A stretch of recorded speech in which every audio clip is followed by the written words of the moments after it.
ఎడతెరిపి లేకుండా కురిసిన వర్షాలతో అల్లూరి సీతారామరాజు జిల్లాలోని విలీన మండలాల్లో పల్లెలు విలువెల్లాడుతున్నాయి.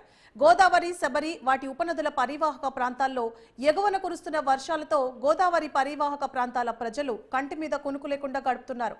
ఇప్పటికే విలీన 4 మండలాల్లో 35,746 కుటుంబాలు ముంపుకు గురయ్యాయి.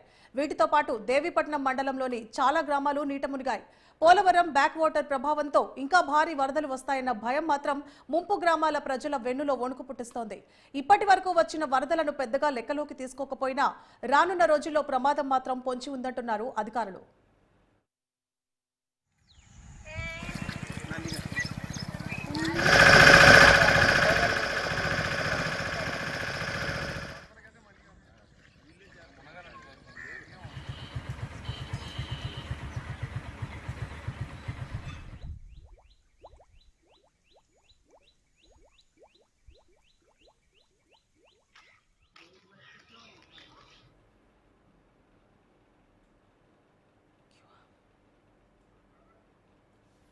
శబరి నది ఉప్పొంగి ప్రవహిస్తుండటంతో ఒక్క రోజులో ముంపు గ్రామాల సంఖ్య 191కి చేరింది.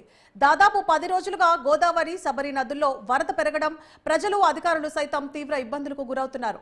మరోవైపు డొంకరాయి డ్యాం గేట్లు ఎత్తడంతో జల దిగ్బంధంలో 191 గ్రామాలు చిక్కుకోగా రహదారులన్నీ నీట మునిగి నదులను తలపించాయి. శబరి నదికి ఉపనది అయిన సీలేరు నదిపై ఉన్న డొంకరాయి డ్యాం గేట్లు ఎత్తడంతో చింతూరు మండల కేంద్రంతో పాటు శబరి నదికి ఇరువైపులా ఉన్న వందలాది గ్రామాలు జల దిగ్బంధంలో చిక్కుకున్నాయి. ఒక్క అల్లూరు జిల్లాలోనే 191 గ్రామాలు వరద ముంపుకు గురైనట్లు అధికారులు ప్రాథమికంగా గుర్తించారు.